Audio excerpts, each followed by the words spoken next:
Mantan Perdana Menteri Belanda yang kini menjadi Sekjen NATO, Mark Rutte mengatakan perlunya bersiap mengaktifkan mode perang melawan pendudukan Rusia di wilayah Ukraina. Apakah ini murni terkait membantu Ukraina atau ada kaitannya dengan tragedi MH17 tahun 2014 yang menjadi guncangan besar bagi negerinya? Sebab Rutte memiliki kenangan kelam dengan Rusia terkait tragedi MH17 yang merenggut ratusan warga negara Belanda. Jadi usai tragedi itu, tepatnya setelah Rutte menjabat sebagai Sekjen NATO, tak jarang ia kerap mendapat pertanyaan awak media terkait kenangannya dengan Rusia menyangkut tragedi MH17. Lantas apa maksud mode perang yang disampaikan oleh Rutte? Dalam sebuah pertemuan Hari Komite Militer Aliansi di Brussels, Belgia pada 15 Januari 2025, Rutte menilai anggota NATO harus mulai mempersiapkan diri untuk mencegah perang. Ia meminta para anggotanya untuk beralih ke pola pikir masa perang, sehingga setiap negara NATO diharapkan membelanjakan anggarannya untuk meningkatkan pertahanan. Pemikiran Rutte ini melihat bertambahnya aliran dukungan ke Ukraina yang berpotensi mengubah laju perang. Ia pun menegaskan harapan NATO saat ini adalah terciptanya perdamaian yang bertahan lama. To prevent war, we need to prepare for it. It's time to shift to a wartime mindset. And this means we need to make our defenses even stronger by spending more on defense, producing more and better defense capabilities. We need to support Ukraine more to change the trajectory of the war. We all want it to end, but above all, we want a peace to last. Mark Rutte juga menekankan pentingnya menjaga kerjasama dengan mitra-mitra di seluruh dunia. Rutte menilai semakin besar sebuah aliansi, maka semakin kuat pula pertahanan yang dimiliki. Ia juga menyoroti poros baru Rusia yang diisi oleh Iran, China, dan Korea Utara. Menurutnya, Rusia saat ini tengah berupaya melemahkan demokrasi dan kebebasan NATO. Our future security is at stake. Russia's war against Ukraine rages on. Russian hostile actions against our own countries are accelerating, with cyber attacks, assassination attempts, acts of sabotage, and more. We used to call this hybrid, but these are destabilization actions and campaigns. Russia is hard at work to try to weaken our democracies and chip away at our freedom. And it is not alone. It has China, North Korea, and Iran by its side. Kentalnya aroma permusuhan dalam pernyataan Sekjen NATO itu terlepas dari dendam masa lalu yang pernah dialaminya dengan negeri beruang merah.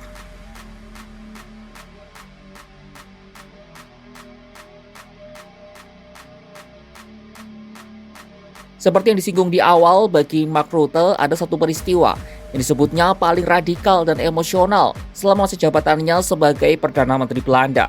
Peristiwa itu adalah jatuhnya pesawat Malaysia Airlines MH17 di Ukraina pada tahun 2014 lalu. Pesawat yang membawa 298 penumpang dan awak tersebut sedianya terbang dari Amsterdam menuju Kuala Lumpur. Namun ketika berada di langit Ukraina, pesawat ditembak jatuh oleh pemberontak pro-Rusia yang menguasai wilayah itu. Seluruh penumpang dan awak pesawat tewas dalam kejadian tersebut. Mereka yang tewas termasuk 193 warga negara Belanda. Pada masa itu, Rutte sempat geram dan berjanji untuk menyelesaikan kasus itu di pengadilan. Singkatnya, selama proses hukum itu, Rutte menemui kerumitan atas sikap Rusia yang tidak menyenangkan. Namun setelah berlalu dan belajar dari peristiwa tersebut, Rutte menjadi paham alasan pentingnya untuk melindungi Ukraina. Hal ini disampaikan dalam pidato perpisahannya sebagai Perdana Menteri Belanda pada Juni 2024 lalu. Voor mij persoonlijk is MH17 misschien wel de meest ingrijpende en meest emotionele gebeurtenis uit het hele premierschap. Maar MH17 heeft ook mijn persoonlijke kijk op de wereld veranderd. Eén blik op de wereldkaart maakt dat duidelijk. Ik zeg het nog maar een keer. Samen sta je sterker dan alleen. Juist nu met een oorlog op een paar uur vliegen van ons land moet die gedachte ons motiveren Oekraïne te blijven steunen. Voor vrede daar en veiligheid hier. Tak cuma dalam pidato perpisahannya sebagai Perdana Menteri Belanda, kasus MH17 kembali diungkitnya dalam pidato pertama sebagai Sekjen NATO. Mark Rutte menyebut tragedi jatuhnya pesawat MH17 telah mengguncang hebat negerinya. Tragedi itu juga membuatnya paham bahwa konflik di Ukraina tidak terbatas pada garis depan. Maka menurutnya mendukung Ukraina sama saja dengan investasi dan keamanan untuk seluruh anggota NATO. Sebab Ukraina yang merdeka dan demokratis sebutnya sangat penting bagi perdamaian dan stabilitas di Eropa.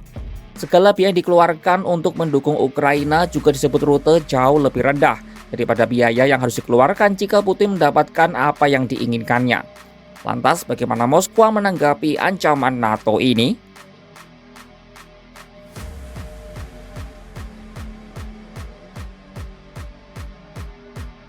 Melihat niat NATO yang ingin memperkuat Ukraina, Rusia berencana mendesak Kiev agar memutuskan hubungan militernya dengan NATO secara drastis.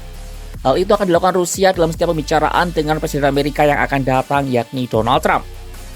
Rusia akan mengizinkan negara-negara anggota NATO untuk tetap mengirim senjata ke Kiev di bawah kesepakatan bilateral. Rencana Rusia ini tertuang dalam laporan Bloomberg yang dipublikasikan pada Rabu 15 Januari 2025 dengan mengutip sumber yang mengetahui persiapan pertemuan antara Putin dan Trump. Laporan itu juga menyebutkan bahwa Kremlin akan meminta Ukraina menjadi negara netral dengan kekuatan militer terbatas. Sumber itu juga mengindikasikan bahwa Moskwa bersikeras agar senjata yang dipasok di bawah perjanjian semacam itu tidak boleh digunakan untuk melawan pasukan Rusia, juga untuk merebut kembali wilayah Ukraina yang saat ini berada di bawah kendali Moskwa. Laporan itu juga menyoroti syarat dari Rusia dalam pembicaraan damai dengan Washington. Rusia ingin mempertahankan kendali atas hampir 20% wilayah Ukraina yang telah direbutnya, termasuk Crimea yang dianeksasi pada tahun 2014. Rusia juga terbuka untuk pembahasan mengenai pertukaran wilayah-wilayah tertentu. Adapun perang Rusia-Ukraina telah menyebabkan sengketa wilayah yang semakin meluas.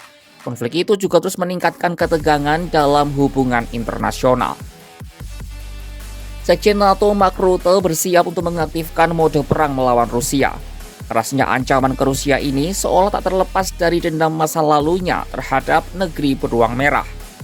Rusia menjadi dalang di balik peristiwa paling emosional yang pernah diterimanya saat menjadi Perdana Menteri Belanda, yakni jatuhnya pesawat Malaysia Airlines MH17. Jatuhnya pesawat itu menewaskan 193 penumpang yang berasal dari Belanda. Peristiwa itu juga menjadi salah satu tragedi paling kelam dalam dunia penerbangan. Di lain sisi, Rusia pun ancang-ancang untuk menekan Ukraina agar menjauhi NATO. Saksikan perkembangan perang Rusia-Ukraina hanya di kanal YouTube Kompas.com.